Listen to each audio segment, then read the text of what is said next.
बाबर बादशाह ने इस हिंदुस्तान में 2 बार हमला किया।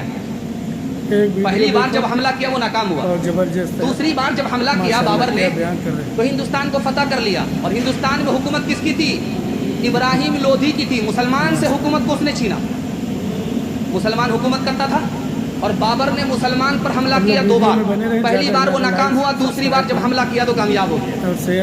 जानते हैं पहले सराय चलता था, जो होटल होता था, उसमें एक बुढ़िया थी, खाना पकाती थी, होटल चलाती थी। बाबर जब आया मुंह ढक करके, भेष बदल करके जब उसमें आया तो उस बुढ़िया से कहा कि अम्मा खिलाओ पका करके।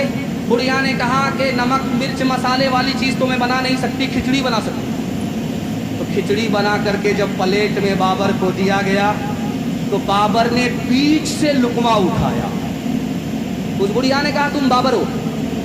बाबर ने कसम दे करके कहा कि अम्मा मैं वाकई बाबर हूँ, लेकिन तुमको कैसे पता चला कि मैं बाबर हूँ?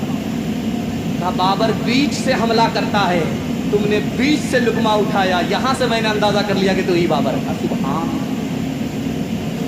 जब बाबर उसका नाम पता ले करके चला गया, दोबारा जब हमला करके इस मुल्क का बादशाह बन गया तो कहा कि उस औरत को ढूंढ करके लाओ जिसने मुझे लुकमा देख करके मुझे पहचान लिया था। इतनी ज़हीन, इतनी पढ़ी लिखी औरत को लाओ मेरे सामने।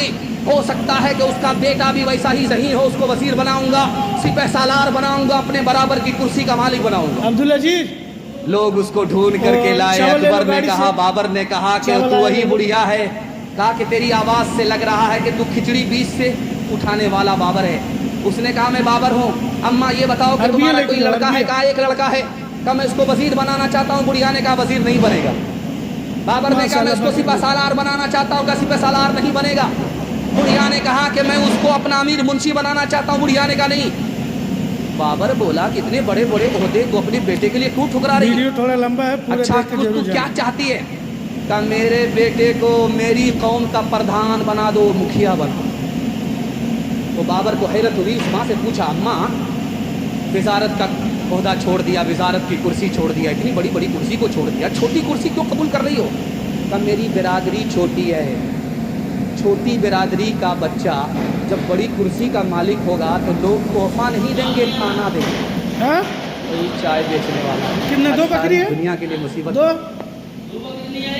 जब मेरी कौम का बेटा, छोटी बिरादरी का बेटा मेरी कौम का मुखिया बनेगा तो लोग उसको